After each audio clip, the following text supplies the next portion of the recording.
Assalamualaikum warahmatullahi wabarakatuh. Alhamdulillah wassalatu wassalamu ala rasulillah. Segala puji dan puja kehadirat Allah subhanahu wa ta'ala, juga salawat dan taslim kepada Nabi besar Muhammad sallallahu alaihi wa ala alihi wa sahbihi wasallam.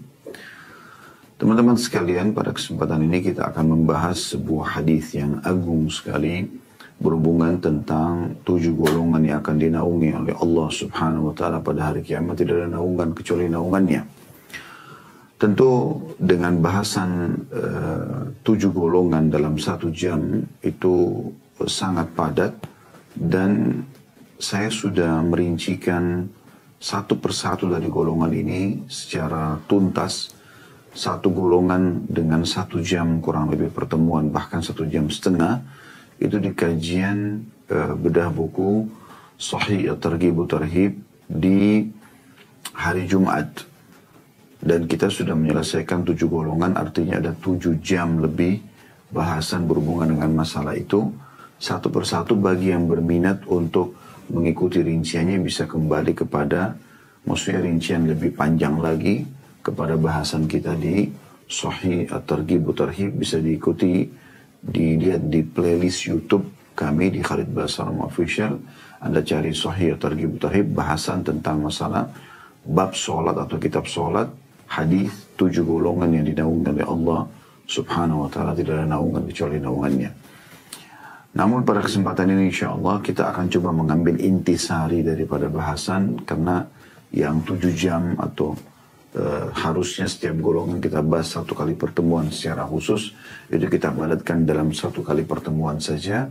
Semoga Allah subhanahu wa ta'ala mudahkan kita untuk memahaminya. Berbicara tentang hadis ini teman-teman sekalian, tentang 7 golongan yang Allah akan naungi di hari kiamat, tidak ada naungan kecuali naungannya, berarti kita sedang membicarakan tentang masalah hari kiamat. Salah satu rukun iman kita sebagai seorang muslim adalah terjadinya hari kiamat. Dan itu satu paket.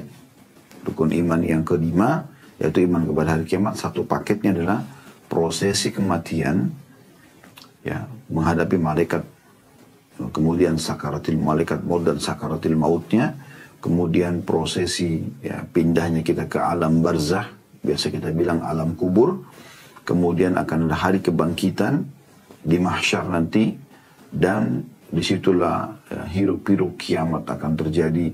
Bagaimana manusia di depan matanya melihat ada surga dan ada neraka, dan bagaimana ketakutannya orang-orang yang akan menuju ke neraka karena apa yang selama ini mereka dengar, mereka saksikan dengan mata kepala mereka sendiri.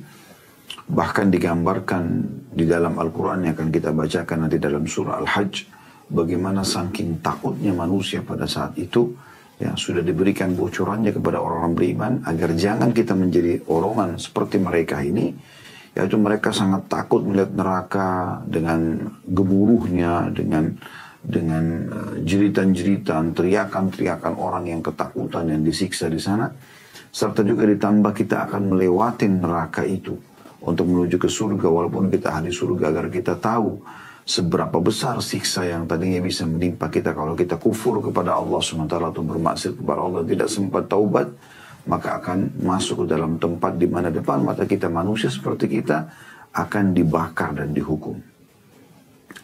Kita akan mulai teman-teman sekalian dengan membaca dan mentadabburi firman Allah Subhanahu wa ta'ala tentang dahsyatnya di mahsyar itu, ya, pada saat terjadi hari kebangkitan. Anda bisa lihat dalam surah Al-Hajj, ya, ayat 1 dan ayat 2-nya. Surah Al-Hajj ayat 1 sampai ayat 2. A'udzu billahi minasyaitonir rajim. Bismillahirrahmanirrahim. Ya ayyuhan nasu ittaqu rabbakum inna zalzalatas sa'ati syai'un 'azim. Hai manusia, bertakwalah kepada Tuhanmu. Sesungguhnya kegoncangan hari kiamat itu adalah suatu kejadian yang sangat besar, dahsyat. Ayat pertama Allah ingatkan, artinya setiap orang baca surah Al-Hajj maka akan langsung diingatkan dengan potongan ini tentang dahsyatnya hari kiamat, dahsyatnya hari kebangkitan. Karena sekarang kita tidak melihat apapun dari hasil perbuatan kita, apakah amal baik atau amal buruk. Tapi di hari kiamat nanti semuanya akan nampak. Allah akan lihatkan di depan mata kita semua hasil dari perbuatan kita. Kalau baik kita akan gembira, ya, kita akan gembira, kita akan senang, kita akan merasa puas dan akan mendapatkan balasan yang tidak bisa dinilai oleh penilaian apapun di mata manusia, itu surga. Dan kalau seseorang melakukan perbuatan kejahatan yang apalagi kekafiran, ya kemusyrikan, kemunafikan, dan mereka akan kekal dalam api neraka, ini penyesalan abadi bagi mereka. Karena Allah akan perlihatkan bagi mereka pada saat itu, ya, bagaimana siksanya di mahsyar sendiri dengan tenggelam oleh keringat mereka sendiri, dan juga plus mereka akan dimasukkan ke dalam api neraka. Dan ini dahsyat sekali. Allah sendiri sebagai penciptanya menggambarkan itu. Anda perhatikan terjemahannya, hai manusia. Mau orang beriman atau orang kafir dipanggil oleh Allah SWT. Sebelum kalian menghadapi kematian, bertakwalah kepada Tuhanmu. Maksudnya patuhi dia, beriman kepadanya.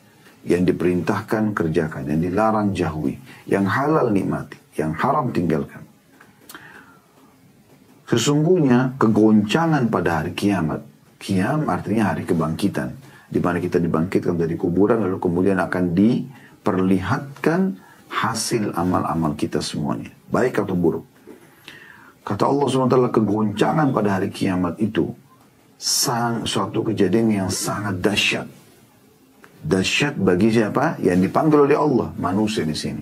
Bagi Allah tentu biasa saja, tapi bagi manusia sangat dahsyat. Allah sudah ingatkan kita. Allah gambarkan di ayat 2-nya. Apa yang sedang terjadi di sana? Yauma tarawunaha tazhalu kullu murdi'atin amma arda'at wa tada'u kullu dhati hamlin hamlaha wa taran nasa sukara wa ma hum bisukara walakin 'adzaballahi syadid. Ingatlah, maknanya ingat, pelajarilah, karena kan kita belum mengelaluinya. Makna ingat dalam Al-Quran seperti ini adalah pelajarilah. Pada hari itu ketika kamu melihat kegoncangan yang membuat lalailah semua wanita yang menyusui anaknya dari anak yang disusuinya. Ya, Anda bisa bayangkan kalau seorang wanita sedang menyusui anaknya dan anaknya lagi sangat haus, maka tidak akan pernah ada yang bisa merebut anak tersebut atau bayi tersebut dari ibunya. Walaupun ibunya lemah, dia akan terus membela anaknya walaupun dia harus mati demi anaknya. Allah menggambarkan poin pertama itu. Pada saat itu ibu yang menyusui pun melepaskan anaknya. Dan gugurlah kandungan semua wanita yang hamil. Ini kan harus ada kegoncangan besar terjadi, baru kemudian terjadi keguguran ya. Stres yang tinggi, ya, sesuatu yang membuat memang perut bergoncang atau tubuh yang sangat kuat ya, sehingga hanya keguguran. Terjadi juga itu. Dan kamu melihat manusia dalam keadaan mabuk. Padahal sebenarnya mereka tidak mabuk. Sempoyongan semuanya manusia pada saat itu. Karena goncangan jiwa yang sangat luar biasa. Ketakutan mereka karena neraka depan mata mereka. Tapi karena azab Allah sangat keras. Maksudnya di sini neraka yang dinampakkan sangat keras. Ini dikuatkan dengan sebuah hadis yang disebutkan oleh Nabi SAW dalam hadis yang sahih. Ya. Diriwayatkan oleh Imam Muslim, yu'ta bi jahannam yawmal qiyamah wa 'alaiha 70,000 zimam. Akan didatangkan pada hari kiamat nanti itu neraka yang ditarik dengan 70.000 rantai. Ma'kulli zimamin 70,000 malak yajurunah. Dan di setiap satu rantai ada 70.000 malaikat yang menariknya. Anda bayangkan dahsyatnya bangunan neraka itu. Neraka juga bukan bangunan biasa seperti yang kita bayangkan teman-teman sekalian, yang kita bangun tembok, ya, pintu, tidak bisa berbicara apa-apa dengan kita. Neraka adalah ciptaan Allah SWT yang memiliki leher, memiliki lisan, bisa berbicara, menghardik orang-orang yang masuk ke dalamnya. Kata Nabi SAW akan keluar nanti leher dari dalam neraka, lalu mengatakan, aku dipersiapkan untuk para pembangkang dan orang-orang yang sombong. Dari neraka itu memang tempat siksa. Dalam sebuah hadits Bukhari juga disebutkan kalau neraka sama surga ya berdialog satu sama yang lain. Surga mengatakan kenapa mayoritas yang masuk di dalamku orang-orang miskin, orang yang lemah. Kemudian neraka mengatakan kenapa yang masuk dalamku antara orang-orang yang pembangkang, orang-orang yang jahat semua. Maka Allah SWT menengahi sambil mengatakan kepada neraka, sungguhnya kau adalah siksaku yang aku siapkan untuk menyiksa para pembangkang. Dan Allah berfirman kepada surga mengatakan engkau adalah nikmatku yang aku balas orang-orang yang patuh. Neraka ini teman-teman nyata depan mata ya, bisa dirasakan.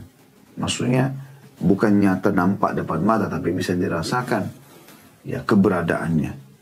Banyak hadis yang menjelaskan masalah itu, diantaranya hadis-hadis yang sahih tentunya. Kata Nabi SAW, kalau kalian sedang demam, dinginkanlah. Sesungguhnya demam itu dari luapan panasnya neraka, dinginkanlah dengan air.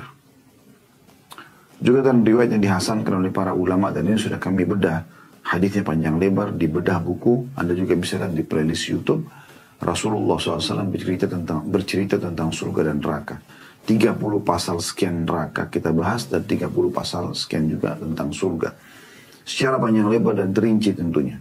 Nah, di antaranya ada hadis yang menjelaskan di situ, ya, tentang neraka itu mengeluh kepada Allah Subhanahu Wa Taala tentang sebagiannya membakar sebagian yang lain karena panasnya gitu.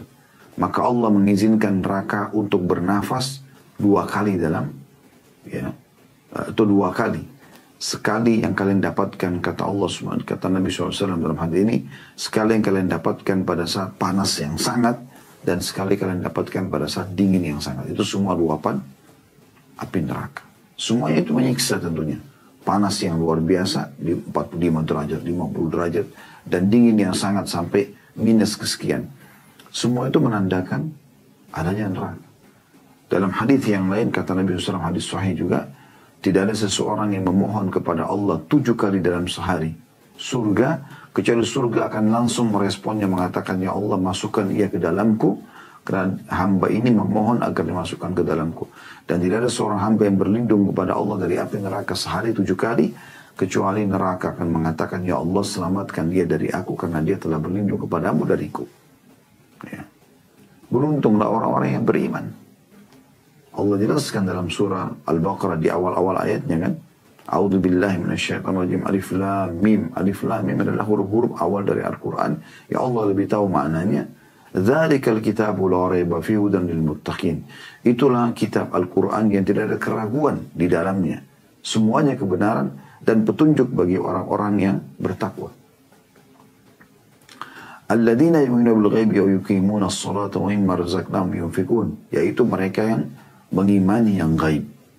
Keberadaan Allah, malaikat-malaikat, kejadian hari kiamat, surga dan neraka, ya, kehidupan di alam barzah. Yang pertama disebutkan, Al-Quran jadi petunjuk bagi orang-orang yang seperti ini. Dan mereka mendirikan sholat, dan mereka menginfakkan dari apa yang kami berikan kepada mereka. Jadi ada di sini yang beriman kepada yang gaib. Ya. Nah teman-teman sekalian, kita mau tidak mau akan dibangkitkan nanti. Banyak sekali dalil yang menyebutkan juga masalah itu. Seperti misalnya hadis Nabi SAW yang sahih, ya ayuhan nas, innakum tuhsyaruna ila Allahi hufatan uratan burla. Wahai sekalian manusia, kalian pasti akan ya dibangkitkan menghadap kepada Allah ya, di hari kiamat dalam keadaan tidak beralas kaki, telanjang tubuh dan tidak dikhitan. Dan pada saat itu tentu akan diberikan pakaian setelah itu ya. Karena Nabi SAW mengatakan dalam hadis yang lain, orang yang pertama diberikan pakaian adalah Ibrahim AS. Dan dalam beberapa hadis yang lain, Allah akan memberikan pakaian orang-orang beriman, pakaian-pakaian yang bercahaya. Dan Allah akan memberikan pakaian orang-orang yang kafir, yang membangkang, dengan pakaian-pakaian dari ter yang panas gitu ya. Sehingga terpisahkanlah dan terbedakan antara orang kafir dan orang beriman. Tapi gemuruh hari kiamat ini cukup panjang kalau kita ingin bahas. Saya ingin jelaskan langsung ke poin masalah hadis karena kita belum masuk ke hadisnya. Ya, bahwasanya pada saat itu nanti pada saat kita dibangkitkan, kita masing-masing akan berdiri di belakang Nabi kita. Misalnya setiap Nabi akan ada pengikutnya di belakangnya, gitu kan? Baik yang beriman ataupun yang kafir. Dan pada saat itu orang-orang akan merasa yang hadir pada saat itu kepanasan yang luar biasa. Karena banyak riwayat yang menjelaskan kalau matahari itu akan mendekat kepada manusia. Seperti hadis yang sahih yang berbunyi kata Nabi SAW, tudna syamsu yawmal qiyamati minal khalqi hatta takuna minhum kamigdari mil. Pada hari kiamat nanti matahari akan didekatkan oleh Allah kepada seluruh manusia hingga sejarak 1 mil. Ya. Ada riwayat lain, seorang perawi hadis dari sahabat mengatakan, saya tidak tahu 1 mil ini apakah jarak, ya, jarak perjalanan, ya, atau memang mil yang dimaksud adalah orang Arab itu biasa kalau ingin menggunakan celak mata, ada kayu atau sekarang mungkin bahannya sudah dari plastik misalnya, yang biasa atau dari besi ya, biasanya dimasukkan ke dalam celak mata kemudian dioleskan ke mata. Nah, pas pada saat mau oleskan ke mata ini dikatakan oleh orang Arab ini mil, pendekatan mil. Apakah matahari itu dekatnya 1 mil, itu pun sudah sangat panas. Sekarang saja sudah jutaan kilometer jaraknya, sudah luar biasa, kita bisa rasakan panasnya. Bagaimana kalau dekat seperti itu? Dan ada juga mengatakan lebih dekat, bahkan seperti dekatnya mata, ya. Sehingga semua manusia akan mengeluarkan keringat pada saat itu. Dan dalam banyak hadis yang lain kata Nabi SAW, ya, sesungguhnya manusia akan tenggelam dengan keringatnya masing-masing sesuai dengan kadar dosanya. Ada yang tenggelam sampai mata kakinya, ada yang sampai lututnya, ada yang sampai perutnya, ada yang sampai dadanya, ada yang tenggelam dengan keringatnya sendiri. Lalu Nabi SAW memberikan isyarat sampai ke dagu beliau atau mendekati mulut beliau SAW, atau dalam riwayat mendekati atau sampai di leher beliau SAW. Artinya keringat dia sendiri tidak akan mengganggu orang lain sampai Allah menghakimi dia. Ini luar biasa ini, ya, peringatan dari Nabi SAW. Nah, di saat dahsyatnya hal itu terjadi, teman-teman sekalian, Allah sudah memberikan bocoran kepada kita, tanda kutip sini bocorannya, ya, maksudnya pengetahuan kepada kita, lebih tepat bahasanya begitu mungkin, tentang ada orang yang tidak merasakan panasnya terik matahari itu. Bahkan mereka mendapatkan nikmat-nikmat yang besar. Mereka bukan para nabi-nabi. Karena nabi-nabi sudah pasti diselamatkan oleh Allah SWT. Mereka orang-orang seperti kita. Dan penyampaian hadis ini sampai kepada kita. Terus saja Allah jaga agar terus dipelajari orang beriman. Termasuk kita pelajari pada siang ini, saudaraku seiman. Baik Anda mengikuti acara ini secara live ataupun siaran ulang. Agar Anda menjadikan diri Anda salah satu dari 7 golongan tersebut. Supaya jangan Anda kena panasnya teriknya matahari pada saat itu dan tersiksa. Mendengar orang menjerit kesakitan saja sudah cukup menyiksa kita. Apalagi kalau kita sendiri merasakannya. Karena bukan hanya sekedar tenggelam dengan keringat, maka akan banyak fenomena di mahsyar yang terlihat siksa gitu. Ada orang yang diseret di atas wajahnya dibawa berjalan dan mereka menghindari duri-duri dengan wajah, ya. Ya, sebagaimana Allah buat mereka jalan di dunia dengan telapak kaki, maka di mahsyar mereka berjalan dengan wajah mereka, gitu kan. Tersiksa. Ada orang yang dililit dengan hartanya yang menjadi ular, kemudian mematok-matok kepalanya, gitu kan. Dan dia tidak mengeluarkan zakat hartanya, dan sekian banyak bentuk-bentuk siksa yang nampak depan mata. Nah, ada orang tidak merasakan semua itu. Bahkan prosesi mereka melalui mahsyar sangat indah, sangat nyaman, dan juga membuat mereka selain tidak merasakan siksa itu, mereka juga merasa waktu sangat pendek. Tidak seperti yang dibayangkan. Dalam hadis ini disebutkan tentang 7 golongan, tapi perlu kita garis bawahi, ini bukan berarti 7 golongan saja. Karena masih ada golongan-golongan yang lain yang juga bisa dinaungi oleh Allah Subhanahu wa Ta'ala. Ya. Dan itu memang sudah difahami oleh para ulama dari hadis-hadis ini, ya. Tapi ini adalah 7 golongan yang disebutkan dalam hadis ini yang digabungkan. Sebab ada misalnya hadis yang lain, seperti hadis yang diriwayatkan oleh Imam Muhammad, kata Nabi SAW, siapa yang memberikan utang atau tenggang waktu pembayaran utang, ya, atau memaafkan utang seseorang, maka dia akan dapat naungan Allah di hari kiamat. Tidak ada naungan kecuali naungan Allah. Ya. Ini maksudnya adalah naungan di bawah arsy-Nya Allah. Ya. Allah naungi mereka. Baik, kita akan bacakan hadisnya teman-teman yang akan kita bahas pada kesempatan ini. Semoga Allah berkahi, yaitu berbunyi dari Abu Hurairah radhiyallahu anhu, Nabi Hurairah radhiyallahu anhu, an Nabi sallallahu alaihi wasallam qala, bahwasanya Nabi sallallahu alaihi wasallam telah bersabda, sab'atun yudhilluhumullahu fi dhillihi yawma la dhilla illa dhilluh. Ada 7 golongan yang pasti Allah akan naungi mereka. Sementara manusia lagi hiruk-piruknya kiamat, sudah kita gambarkan sebagian kecilnya tadi, ya, dari surah Al-Hajj dan beberapa riwayat yang kita gambarkan tadi atau sampaikan. Ya, tapi ada 7 golongan yang Allah akan naungi. Tidak kena semua itu hiruk-piruknya, di bawah naungannya Allah. Maksudnya di bawah arsy-Nya Allah subhanahu wa ta'ala. Ya. Yang tidak ada naungan kecuali naungan Allah pada saat itu. Dalam beberapa riwayat dikatakan gitu. Ya. Di sini juga dikatakan, la dhilla illa dhillu. Tidak ada lagi yang bisa melindungi, bisa menaungi, ya, bisa menyelamatkan kecuali Allah. Maka mulai disebutkanlah golongan-golongan tersebut. Yang pertama, al-imamul adil. Pemimpin yang selalu berlaku adil. Tentu syaratnya beriman. Kalau orang kafir tetap tidak bisa masuk dalam kategori ini. Ya. Kemudian yang kedua, wasyabun nasha'a bi ibadatillah. Dan yang kedua adalah seorang anak muda yang tumbuh dalam ketaatan kepada Allah SWT. Yang ketiga, warajulun qalbu mu'allakun fil masajid. Yang ketiga adalah laki-laki yang terus hatinya terpaut dengan masjid. Yang keempat, warajulani tahabba fillahi ijtama' alaihi wa tafarraqa alaihi. 2 orang laki-laki yang saling mencintai karena Allah, mereka berkumpul karenanya, bersahabat karenanya, dan berpisah juga karena Allah.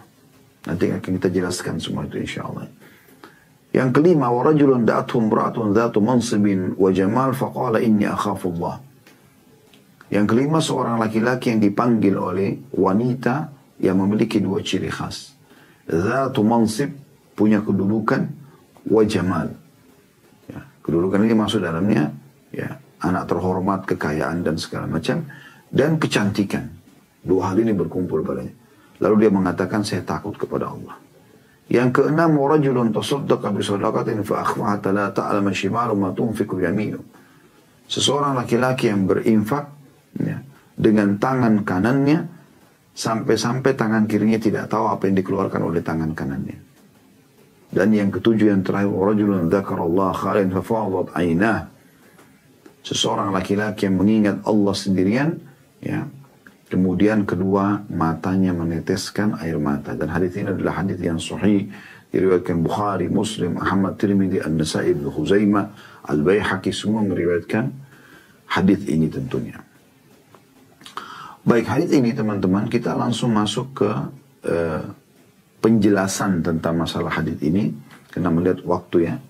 Golongan pertama yang Allah muliakan pada saat itu adalah al-imamul adil.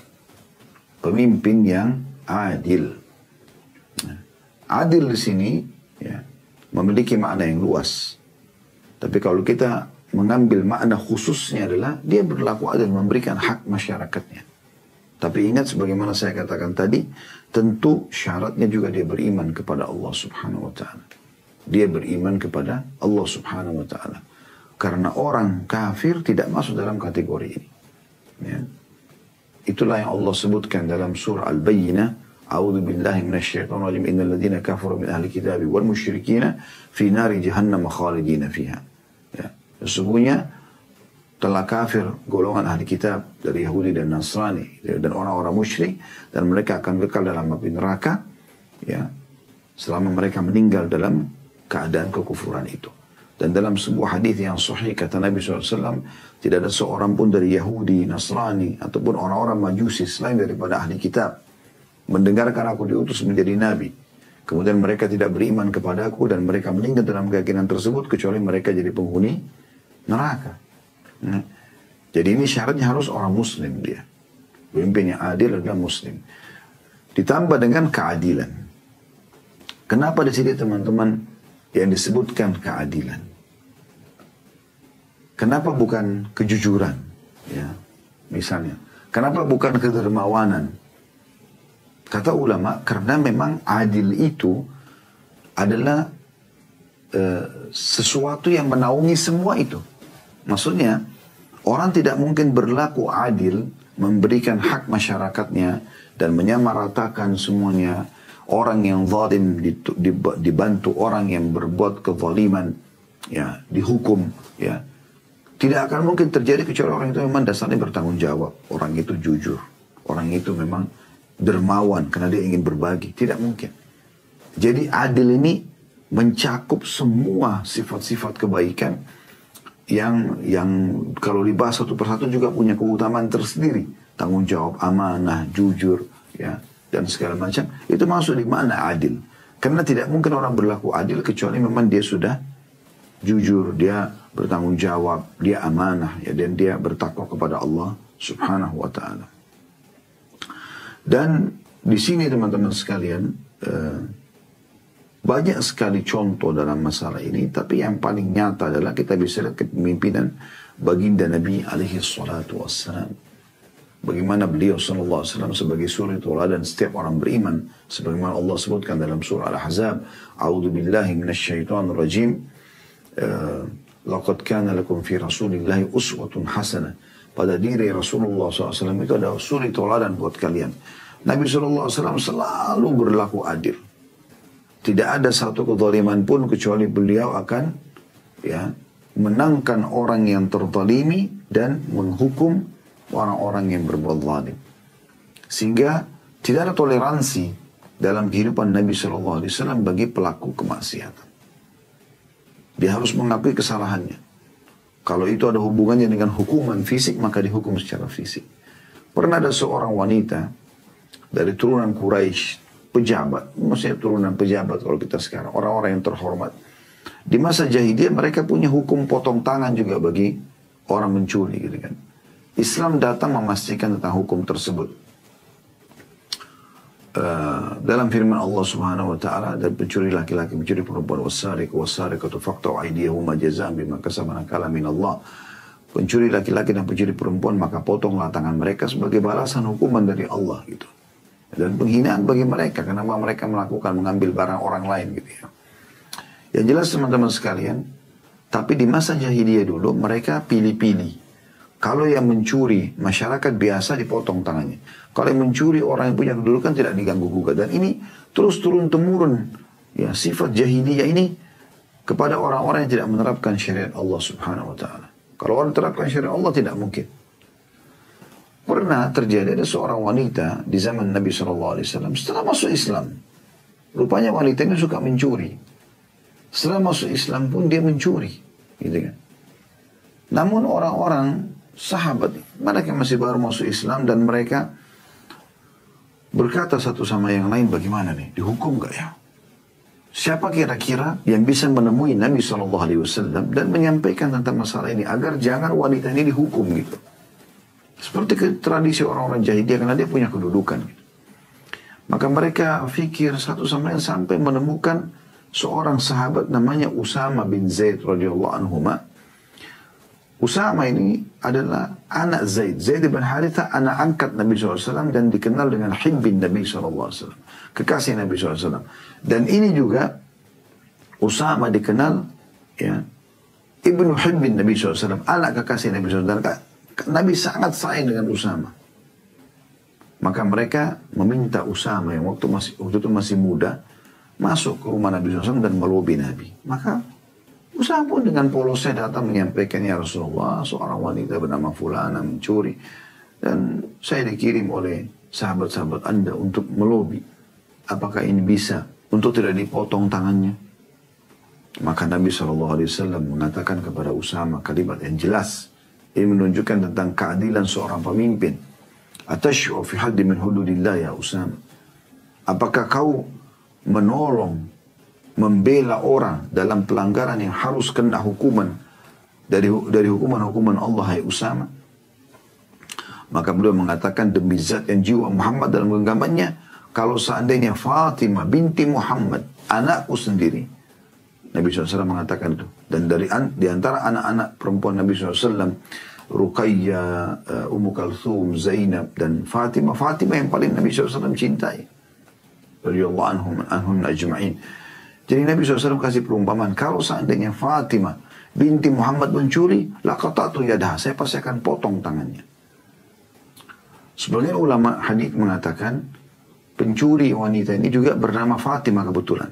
Maka Nabi SAW berikan perumpamaan juga Fatimah di sini. Allahu a'lam. Itu yang pernah kami dengarkan dari beberapa guru kami di kota Madinah tentunya. Jadi saya sampaikan ini. Dari hadis ini, dari riwayat ini kita ambil pelajaran bagaimana Nabi SAW tidak ada toleransi. Salah-salah. Benar-benar gitu. Tidak ada karena keluarga beliau misalnya atau karena orang terkenal lalu kemudian beliau bela, tidak. Dan ini sebuah pelajaran penting teman-teman sekalian. Banyak di antara orang tua yang mereka tidak menerapkan keadilan kepada anak-anaknya dari sisi misalnya, mungkin dia ada dari sisi pemberian. Tapi dia tidak ada dari sisi hukuman misalnya. Karena ada yang lebih disayang maka tidak dihukum. Enggak. Berikan hukuman. Ya. Berapa banyak orang tua yang anaknya narkotika, lalu kemudian ibunya merasa karena sayang sama anaknya, begitu ditangkap oleh polisi, lalu dia nangis-nangis, dia lobi suaminya supaya bisa menyelamatkan si anak ini dari genggaman penjara misalnya, atau dari polisi. Lalu kemudian ayahnya pun membayar dan segala macam dikeluarkan. Anak ini tidak pernah merasakan hukuman dari perbuatannya. Minggu depan, bulan depan diulangi lagi. Dan terus begitu terjadi. Ini salah satu poin yang keliru. Harus kita berikan hukuman kepada orang yang melakukan pelanggaran. Supaya dia tahu tentang masalah efek daripada perbuatannya itu. Begitu juga dengan kasus Abu Bakar radhiyallahu anhu, ya. Kasus Umar bin Khattab, kasus Uthman bin Affan, Ali bin Abi Thalib, Khulafaur Rasyidin. Mereka terkenal dengan keadilan-keadilan yang cukup banyak contoh dalam masalah ini. Tapi kita ambil salah dari 4 Khulafaur Rasyidin, misalnya Umar radhiyallahu anhu. Umar tidak pernah meletakkan kepalanya di malam hari tidur kecuali beliau sudah keliling kota Madinah. Dan mencari tahu apakah masih ada masyarakatnya yang butuh atau tidak. Sampai beliau pernah menemukan ada seorang ibu yang memasak di sebuah panci batu. Anak-anaknya sedang menangis di sebelahnya, 3 orang, yang 1 atau 2 sudah tidur, yang sisanya masih menangis. Maka Umar bertanya, kenapa? Ada apa dengan anda wahai amatullah? Amatullah ini hamba Allah dalam bahasa Arabnya ya. Tapi untuk wanita, kalau laki-laki kan Abdullah. Ada apa dengan anda? Dia mengatakan, anak saya sudah kelaparan 3 hari dan tidak ada makanan. Pemimpin negara yang tidak memperhatikan kami. Dia tidak tahu kalau Umar ini adalah pemimpinnya gitu. Maka begitu Umar lihat dalam panci ternyata dimasak adalah batu. Lalu ibu itu menjelaskan, saya memasak batu itu supaya anak-anak saya mengira saya masak. Karena mereka capek menunggu, akhirnya mereka tidur gitu. Ya. Maka Umar tanpa banyak basa-basi langsung ke Baitul Mal, mengambil sendiri dengan tangan beliau gandum dan beberapa kebutuhan. Kemudian beliau memikul di pundaknya, lalu kemudian beliau radhiyallahu anhu ya langsung datang dan memasakkan sendiri ibu tersebut dan memberikan makanan itu kepada ibu dan anak tersebut. Ya. Lalu kemudian orang yang lalu Umar radhiyallahu anhu mengatakan, sesungguhnya atau besok ibu kau boleh menemui kami untuk kami berikan hak anda gitu. Jadi begitu luar biasanya, dia tidak mau ada satupun yang dihisab. Bahkan pada saat dia memikul makanan tadi di pundaknya, kalau kita bahasakan sekarang mungkin pengawalnya atau sekretarisnya mengatakan, wahai Amir Mu'minin, wahai pemimpin orang-orang beriman, biarkan aku yang memikulnya. Maka kata Umar, apa kau siap untuk memikul dosaku nanti pada hari kiamat? Jadi mereka ketakutan, jangan sampai mereka dihisab oleh Allah Subhanahu Wa Taala. Itu namanya pemimpin yang adil. Mereka bukan sibuk duduk di istananya, sibuk dengan tiap hari makanan dan minumannya saja tanpa memikirkan apakah masyarakatnya sudah mendapatkan haknya atau tidak. Satu orang saja, saudaraku seiman, yang kita zalimi sudah cukup menghabiskan pahala kita pada hari kiamat. Bagaimana kalau seandainya ya, yang kita zalimi itu satu kota, satu provinsi, Satu negara. Berapa banyak orang yang harus kita berhadapan dengan mereka pada hari kiamat nanti. Dan berapa banyak pahala kita yang kita siapkan untuk kita bagi-bagi kepada mereka. Dari mana kita tahu teman-teman? Mungkin seluruh amal yang pernah kita kerjakan 50 tahun, 60 tahun, semasa kita hidup 70 tahun misalnya. Habis oleh satu orang yang nuntut pada hari kiamat. Makanya Nabi SAW mengingatkan dalam sebuah hadis yang sahih. Wahai para pemimpin, ingatlah hadis ini. Kata Nabi SAW, apakah kalian tahu siapa itu muflis? Atadruna manil muflis? Kalian tahu nggak orang yang bangkrut itu siapa? Kata para sahabat, man la dirham lahu wala dinar ya Rasulullah. Orang yang tidak punya dinar dan dirham, bisnis bangkrut. Wahai utusan Allah. Kata Nabi SAW, bukan itu. Al-muflisu ma ya'ti yaumul qiyamah. Orang yang bangkrut sebenarnya adalah orang yang datang pada hari kiamat. Wa ya'ti wa qad syatama hadha wa daraba hadha wa akala mala hadha. Ya. Orang yang bangkrut adalah orang datang pada hari kiamat pernah mencaci maki orang ini, memukul orang itu, mengambil haknya orang ini. Gitu. Kemudian orang-orang itu datang dan menuntut semuanya. Mereka datang menuntut. Lalu diambil dari hasanat, dari pahala-pahala dia diberikan kepada orang-orang tersebut. Sampai kata Nabi SAW, fa'in funiyat hasanatu, kalau sudah habis pahalanya. Dan masih ada saja orang yang menuntut, ukhida min sayyiatim, maka diambil dosa-dosa mereka. Orang lain berbuat zina, dia yang tanggung hukumannya. Orang lain mabuk, dia yang tanggung hukumannya. Orang lain narkotika, dia yang tanggung hukumannya. Orang lain bakti durhaka sama orang tua, dia yang tanggung dosanya. Hanya kenapa?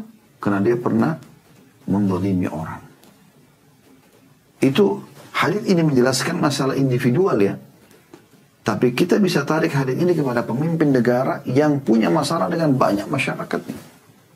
Banyak kezaliman yang dilakukan, berapa banyak pahala yang akan habis pada hari kiamat. Bukan cuma itu, berapa banyak dosa-dosa orang yang akan dia tanggung dan dia akan disiksa di neraka. Oleh karena itu teman-teman sekalian, jabatan adalah amanah untuk kita lakukan, jalankan keadilan.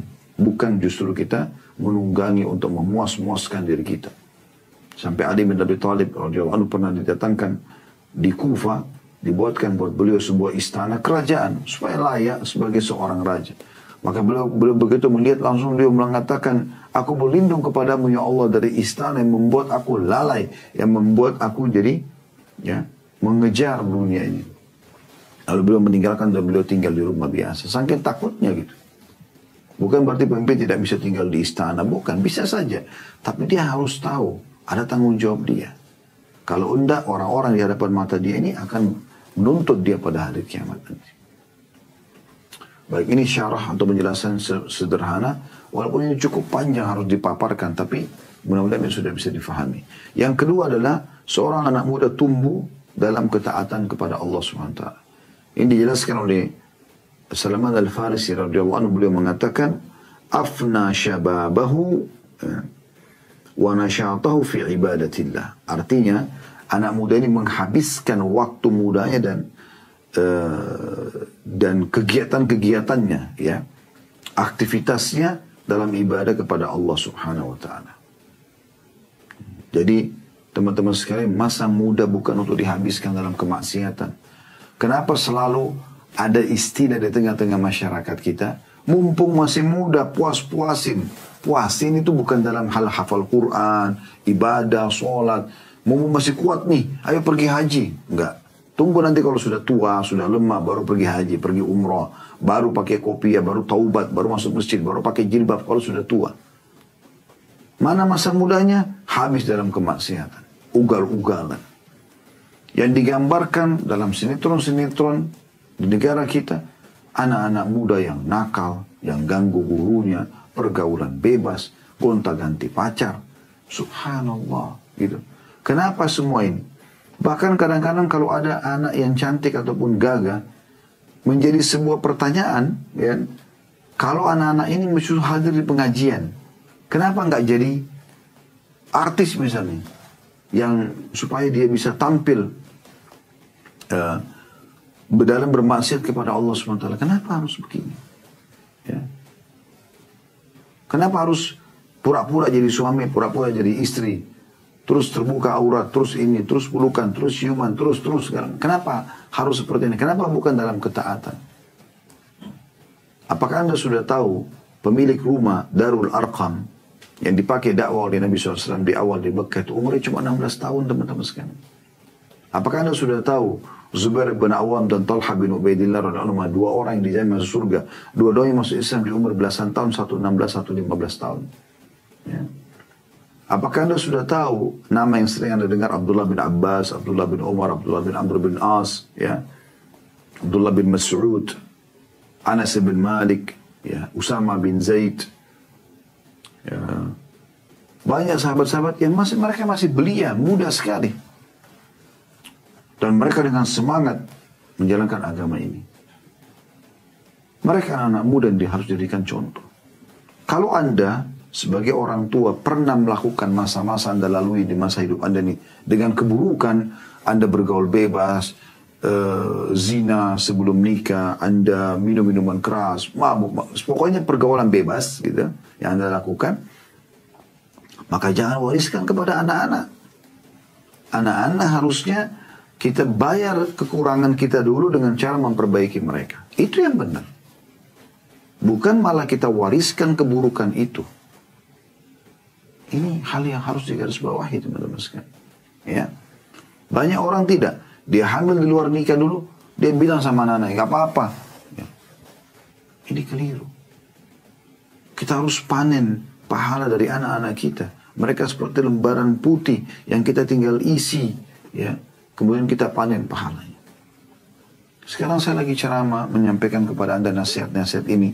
Semoga Allah jadikan saya orang pertama melaksanakan, bukan cuma mengucapkan, dan Anda juga setelah itu tentunya. Orang tua saya panen pahalanya.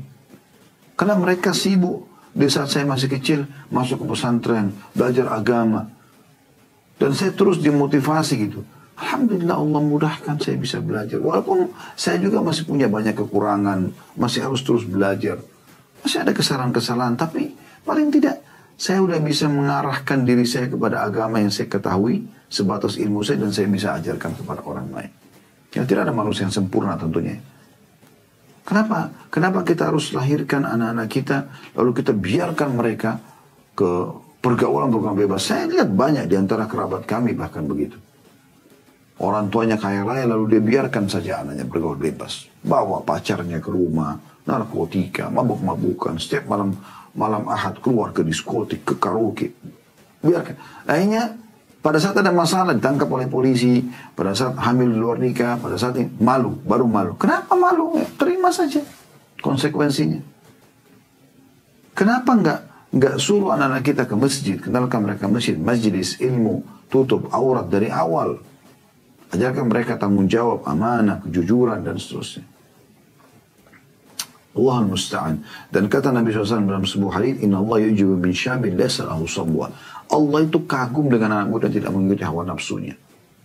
Justru di masa muda itu kita masih sehat. Kita lakukan ibadah-ibadah kepada Allah Subhanahu Wa Ta'ala. Ini juga tentu penjelasan yang cukup panjang, tapi kita mudah-mudahan ini sudah mewakili. Jadi, kalau kita masih muda, habiskan dalam ketaatan kepada Allah SWT. Mumpung masih kuat. Ya. Kalau kita luput pada saat kita masih muda, sekarang anak-anak kita jadikan sebagai aset amal jariah kita. Yang ketiga, seseorang laki-laki yang hatinya terpaut dengan masjid. Nah, di sini walaupun ya disebutkan warajulun, seorang laki-laki, tapi ada hadis yang menjelaskan wanita pun boleh ke masjid ya. Walaupun laki-laki yang sekarang prioritaskan. Ya. Karena ada hadis Nabi SAW yang berbunyi, La tamna'u nisa'akum al-masajid wa buyutahunna khairun lahunna. Jangan kalian melarang wanita-wanita kalian menuju ke masjid, dan rumah mereka lebih baik buat mereka. Iya benar. Ya. Tetapi tetap saja mereka boleh ke masjid, gitu kan. Cuma memang ada adab-adabnya. Di sini ya, laki-laki lebih difokuskan karena memang mereka ditekankan sekali untuk ke masjid. Dan ini banyak sekali keutamaan. Banyak sekali keutamaan. Sayang sekali mereka sia-siakan itu. Ya. Dalam riwayat Tirmidzi dijelaskan, وَرَجُلٌ كَانَ قَلْبُهُ مُعَلَّقًا بِالْمَسْجِدِ إِذَا خَرَجَ مِنْهُ حَتَّى يَعُودُ إِلَيْهِ. Seorang laki-laki yang hatinya terpaut dengan masjid apabila ia keluar dari masjid hingga ia kembali lagi padanya. Selalu gelisah. Dari pulang sholat duhur Sebentar asar nih. Tidak mau luput sholat asar itu di masjid. Keluar dari sholat asar aktivitas, gelisah hatinya. Jangan sampai luput maghrib. Sebelum maghrib, atau pas mau maghrib dia sudah siap-siap, langsung dia sudah di masjid. Setiap sholat seperti itu. Hatinya terpaut dengan masjid. Dan di saat dia tidak ada kegiatan lain, maka dia duduk di masjid. Dia menunggu. Ini terlalu banyak keutamaannya. Terlalu banyak keutamaannya, teman-teman sekalian. Ya. Di antara keutamaan yang perlu kita garis bawahi dalam masalah ini adalah, tentu ini cuma berbagi saja sebagian ya. Masih banyak yang lainnya gitu. Ya. Seperti misalnya hadis Nabi SAW, salat seseorang berjamaah di masjid ini lebih utama salat daripada salat di rumahnya, dan pasarnya 25 derajat. Ya. Karena jika seseorang itu berwudu dan menyempurnakan wudu, saya langsung terjemahkan menghemat waktu ya. Memperbagus wudunya, kemudian ia mendatangi masjid dengan tujuan hanyalah untuk sholat, maka kakinya melangkah. Itu yang satu mengangkat derajatnya dan yang satu menghapuskan dosa. Sampai ia masuk ke dalam masjid. Jika ia masuk masjid, maka ia berada dalam sholat selama sholat itu yang menahannya. Artinya dari awal dalam sebuah riwayat yang dikatakan, seseorang itu kalau keluar ke masjid, dari pertama dia keluar dari rumahnya sampai dia balik lagi, terhitung dia seperti mengerjakan sholat. Dan para malaikat akan terus mendoakan seseorang di antara kalian selama ia berada di tempat ia sholat di masjidnya. Para malaikat akan mengatakan, ya Allah rahmati dia, ya Allah ampuni dia, ya Allah terima taubatnya. Hal itu terus berlaku ya, selama ia tidak menyakiti orang lain dengan perkataan dan perbuatannya, dan selama tidak berhadath ketika sholat, maksudnya tidak membatalkan wudunya. Hadis riwayat Bukhari Muslim. Ya, ini hadis mulia sekali. Ada hadis yang selalu menyentuh saya dan menjadi motivasi untuk ke masjid, teman-teman sekalian. Bagi yang masih malas ke masjid, perhatikan hadisnya ini. Ya, hadis riwayat Abu Dawud dan hadis riwayat Ahmad dan hadis sahih. Kata Nabi SAW, man kharaja min baitihi mutatahhiran ila salatin maktubah. Ya, siapa yang keluar dari rumahnya menuju ke masjid dalam keadaan suci, sudah wudhu di rumahnya, untuk mengerjakan sholat wajib, subuh, duhur, asar, maghrib, isya, termasuk Jumat kalau hari Jumat ya. Fa'ajru kahajril hajil muhrim. Maka dia dapat pahala haji orang yang sedang berihram. 1 hari 5 kali bisa dapat pahala haji dengan ke masjid. Kenapa teman-teman tidak ke masjid? Anda bukan hidup di sebuah negara yang masjidnya susah. Ya, saya datangi beberapa negara-negara non-muslim yang kami diundang berdakwah di sana. Susah. Mau ke masjid butuh waktu 15-10 menit dengan kendaraan baru bisa sampai ke sebuah masjid. Kalaupun dapat ada satu musola kecil yang tidak terdengar azan, parkirannya susah. Di Indonesia, Masya Allah, Tabarakallah, hampir setiap sudut kita bisa temukan. Ya, di kota-kota yang mayoritas muslim, hampir setiap sudut, apalagi kayak di Jakarta, hampir setiap gang ada musola. Saya tidak pernah temukan kendala untuk sholat, Masya Allah, di Jakarta. Begitu di waktu sholat tinggal tanya, Pak ada masjid nggak? Oh ada di dalam gang sana, lewat kanan, lewat kiri. Kita udah langsung bisa dapatkan. Bahkan banyak di beberapa instansi disiapkan musola. Ya. Mudah sekali, tapi kenapa orang tidak mau? Hanya pergi sholat sebentar, 10 menit. Dapat pahala haji, berapa biayanya? Haji. Apakah Anda sudah tahu pahalanya orang pergi haji? Di antaranya hadis kata Nabi sampai haji, tidak rafath, tidak mengucapkan kalimat maksiat, tidak fusuk, berbuat kriminal, maka raja'a kayuma waladathu ummu, dia akan pulang seperti baru dilahirkan oleh ibunya dari dosa-dosa. Nggak ada dosanya lagi, bersih. Itu Anda dapatkan sehari 5 kali pahala haji dan pembersihan dosanya sekaligus. Itu luar biasa. Ini hadis luar biasa. Wa man kharaja ila tasbih ad-duha la yunsibu illa iyyahu fa ajruhu ka ajril mu'tamir.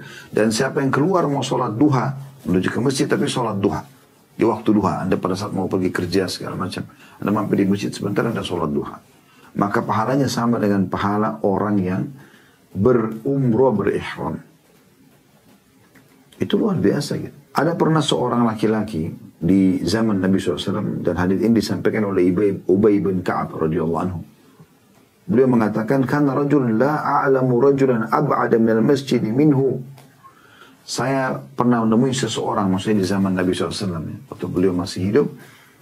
Saya dapatkan ada seseorang yang saya tidak tahu, ada orang lebih jauh rumahnya dari masjid dari orang ini. Wa kana la tukhti'us shalah, dan tidak pernah dia luput salat 5 waktu. Selalu tiba on time di masjid. Qala faqila lahu aw qultu law ishtaraita himaran tarkabuhu fi dhalma'i wa ramda. Kalau aku berkata kepada yang kata Ubay, kalau seandainya engkau membeli seekor keledai yang kau bisa gunakan di masa panas dan dingin, memudahkan kamu untuk di masa teriknya siang hari dan juga di gelapnya ke malam hari, memudahkan kamu untuk ke masjid. Qala ma yasuruni anna manzili ila jambil masjid. Ya. Aku sengaja, kata dia orang itu, tidak mau rumahku dekat masjid. Tuh kok bisa? Dijelaskan sama dia, ya.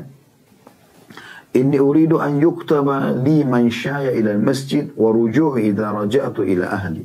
Karena aku pengen sekali dicatat semua pahala ini, setiap langkahku ke masjid walaupun jaraknya jauh, pada saat pergi dan pada saat pulang. Ya. Faqala Rasulullah sallallahu alaihi wasallam, waktu sampai kepada Nabi SAW, Nabi mengatakan, qad jama'allahu laka dzalika kulli. Allah telah menggabungkan untukmu semua itu. Ya. Sampai Imam Nawawi mengatakan dalam syarah Sahih Muslim, fihi itsbatu thawab fil khuta fil ruju'i min as-salati kama yathbutu fil dhahab. Dari hadis ini jelas sekali bahwasanya akan ada pahala dari setiap langkah pada saat pulang ke rumah sebagaimana dicatatkan pahala pada saat setiap kali pergi, ya. Itu keutamanya besar sekali dan cukup banyak hal yang berhubungan dengan masalah ini, ya. Kemudian golongan yang keempat, teman-teman sekalian, yaitu seseorang atau dua orang laki-laki yang saling mencintai karena Allah, berkumpul dan berpisah karenanya. Di sini juga digunakan kalimat warajulan, dan dua laki-laki, ya. Ini berarti lafadznya umum, tapi boleh masuk ke masalah khususnya. Maksudnya dia khusus tapi bisa masuk kepada umumnya. Misalnya khususnya kan dua orang laki-laki, tapi apakah ini masuk dalamnya kalau dua wanita juga saling mencintai karena Allah? Jawabannya iya, masuk secara umum juga, gitu kan, walaupun disebutkan sini laki-laki, ya. Dan Imam Nawawi rahimahullah masukkan hadis ini dalam bab keutamaan cinta karena Allah subhanahu wa ta'ala. Kata Ibnu Hajar rahimahullah, disebutkan dengan dua orang yang saling mencintai karena Allah, di mana ia berpisah dan berkumpul karenanya, yaitu apabila keduanya saling mencintai karena Allah, karena suka agama temannya ini bagus, ya, bukan karena yang lainnya. Dan cinta agama ini tidak putus karena dunia, baik dia berkumpul secara hakiki atau tidak, sampai kematian memisahkan keduanya. Ya. Dan ini jelas sekali tujuannya. Jadi yang dimaksud di sini, teman-teman sekalian, bagaimana seorang laki-laki di antara kita mencari laki-laki yang lain, sesama jenis, ya, laki-laki yang lain yang kita anggap lebih soleh dari kita, lalu kita menjadikan dia sebagai sahabat kita, dan sunnahnya kita mengatakan kepadanya, inni uhibbuka fillah, saya mencintaimu karena Allah. Kenapa ada seorang sahabat, ya, dia melihat seseorang ibadahnya bagus sekali, gitu kan. Kemudian dia mengatakan, ya Rasulullah, saya cinta sama orang ini. Kata Nabi SAW, kejar dan ucapkan depan matanya. Lalu kemudian kalau kita ucapkan inni uhibbuka fillah, sunnah, atau kalau ada mengucapkan kepada kita, sunnahnya kita jawab. Kita mengatakan, ahabbaka alladhi ahbabtani fi. Mudah-mudahan Allah mencintaimu yang telah mencintaiku karenanya, atau karena kau mencintaiku karenanya. Ini sunnahnya kita ucapkan seperti itu, ya. Begitu juga dengan wanita, dia cari wanita yang lain sesama jenisnya yang lebih salihah, lalu dia jadikan sebagai sahabatnya yang bisa terus menerus bersama dengan dia, memotivasi dia dalam ibadah, mengingatkan dia kalau melakukan pelanggaran, ya. Dan keduanya ini, laki-laki dan perempuan, laki-laki dan laki-laki, perempuan sama perempuan, masuk dalam hadis Nabi SAW yang sahih, al-mutahabuna fi jalali, hadis qudsi. Nabi SAW bersabda, Allah berfirman, orang-orang yang mencintai, saling mencintai karenaku, karena kemuliaanku, kata Allah, lahum manabira min nurin yagbituhumul nabiyuna wasyuhada. Mereka akan mendapatkan mimbar-mimbar dari cahaya yang akan dicemburui oleh para nabi-nabi dan orang-orang yang mati syahid. Nah, karena mereka saling mengingatkan kepada Allah. Dan maksud di sini adalah ijtama' alai, berkumpul memang, bersatu, bersahabat karena Allah, wa tafarraqa alai, dan berpisah juga karenanya. Artinya kalau sahabatnya sudah melakukan pelanggaran, diingatkan tidak mau dengar, maka dia meninggalkan karena Allah subhanahu wa ta'ala. Hanya di poin ini perlu kita titik beratkan teman-teman sekalian, saling mencintai karena Allah ini berarti kita siap berkorban untuk sahabat kita. Makanya pernah ada dua orang di dua riwayat yang berpisah, ya, satu ke Abu Hurairah radhiyallahu anhu, satu kepada Abdullah bin Mas'ud radhiyallahu anhu. Tapi mirip kasusnya. Mereka mengatakan, aku mencintaimu karena Allah. Maka kata Abu Hurairah dan riwayat lain adalah Abdullah bin Mas'ud berkata, apakah kau tahu konsekuensi perkataanmu? Dia bilang, apa konsekuensinya? Dia mengatakan, apakah kau siap kantongku jadi kantongmu, kantongmu jadi kantongku? Artinya, ini sudah kayak bersahabat, benar-benar dia saling memenuhi kebutuhan, ya, saling mendukung, saling menasehatin, saling berkorban. Kata orang tersebut, saya belum siap. Maka kata mereka, silakan cari orang lain. Ya. Jadi bukan hanya sekedar mengucapkan kata-kata, tapi yang betul-betul berkorban, ya, untuk sahabatnya. Kemudian yang kelima teman-teman sekalian adalah seorang laki-laki yang diajak berzina oleh seorang wanita yang memiliki dua sifat, Zatu mansibin wa jamal, punya kedudukan, maknanya anak terhormat dan kaya, gitu kan. Dan umumnya kan orang kalau terhormat itu punya harta, punya kekayaan, ya. Dan juga jamal, punya kecantikan. Untuk apa? Berzina. Lalu kemudian dia mengatakan, inni akhafullah, enggak, saya takut kepada Allah. Di sini kata ulama, kalau seandainya wanita seperti ini saja, ya, artinya cantik dan kaya, ditolak, apalagi kalau miskin dan jelek, atau cantik tapi miskin, ya, atau kaya tapi jelek misalnya, tetap jadi jelek. Kalau yang sudah punya kecantikan, punya harta ditolak, maka tentu yang lain lebih pantas untuk ditolak, gitu ya. Dan dia mengatakan di sini, aku takut karena Allah, tapi memang betul-betul dia, ya, tulus, dia nggak mau mengerjakan. Memang ini berat. Ya. Kasus Nabi Yusuf alaihissalam yang bisa jadi pelajaran penting di sini. Dia diajak berzina oleh majikannya sendiri, ya, atau bisa dikatakan ibu angkatnya di rumah, ya, di istana yang besar, karena melihat ketampanan Nabi Yusuf alaihissalam yang masyhur dalam kisah Yusuf, ya, alaihissalam. Dalam surah Yusuf, ya, bagaimana ditutup pintu, kemudian wanita mengatakan, hai talak, ya, aku sudah serahkan diriku padamu. Terus Nabi Yusuf menghindar dan dia berusaha untuk terus mendekatkan diri kepada Yusuf, menyerahkan di kamar tidurnya dengan baju seksinya, dengan segala macam godaannya. Ya. Tapi Nabi Yusuf AS meninggalkan karena Allah subhanahu wa ta'ala. Dan seterusnya. Dan memang penawaran-penawaran seperti ini harusnya ditolak. Nah, kalau zina seperti ini saja dilarang, dalam arti kata diajak pun dengan wanita cantik, punya kesempatan dia tolak, bagaimana dengan orang yang zinanya memang sengaja dia pergi kepada pelacur-pelacur, itu lebih pantas untuk ditinggalkan.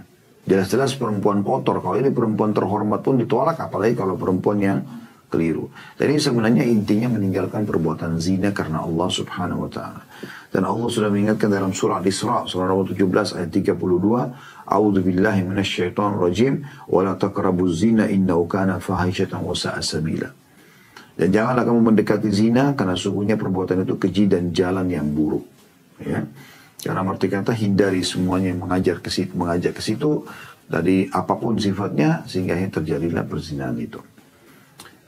Dan ini kita sayangkan sekali, di Indonesia sangat terbuka pintunya, ya. Karena seseorang harus lebih hati-hati.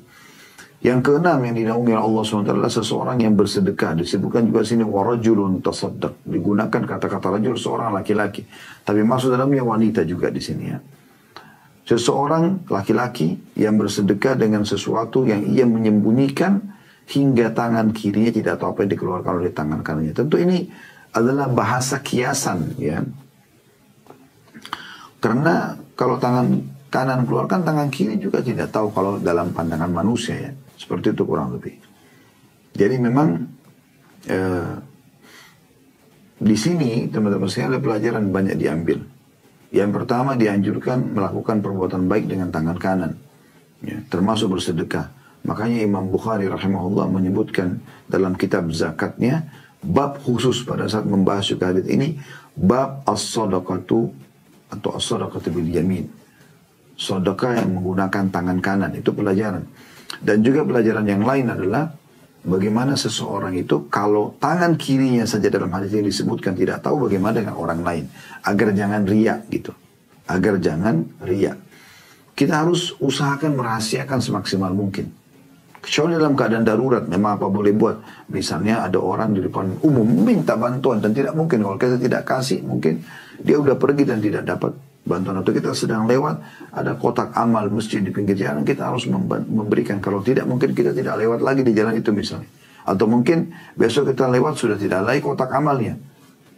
Donasi sudah terkumpul misalnya. Apa boleh buat? Allah sebutkan dalam surah Al-Baqarah surah nomor 2 ayat 271. A'udzu billahi minasyaitonir rajim. In tubdus sadaqati fa ni'mahi wa in tukhfuha wa tu'tuha al-fuqara fa huwa khairun lakum wa yukaffiru 'ankum min sayyi'atikum wallahu bima ta'maluna khabir. Artinya, jika kamu menampakkan sedekahmu, maka itu baik saja. Apa boleh buat? Kalau tidak bisa, tidak ada solusi lain. Karena kalau kita tidak kasih di depan umum sekarang, mungkin orang itu akan pergi dan kita tidak dapatkan. Ya. Anda lagi haji, lagi umroh, ramai sekali orang. Anda lagi di pinggir jalan. Ya. Anda lagi di sebuah acara, lalu Anda diminta menyumbang. Siapa yang mau nyumbang Bapak Ibu sekalian, lalu kemudian Anda naik untuk memberikan sumbangan Anda. Itu apa boleh buat? Kata Allah itu baik saja. Yang penting kita bisa kontrol, jangan riak. Jangan karena mau dipuji oleh manusia. Karena Allah SWT. Tapi Allah bilang, jika kamu menyembunyikannya dan memberikannya kepada orang-orang miskin, maka itu lebih baik. Dan Allah akan menghapus sebagian kesalahan-kesalahanmu dengan sedekah itu. Dan Allah maha teliti terhadap apa yang kamu kerjakan. Allah teliti sekali dalam menilai ya pengorbanan tersebut.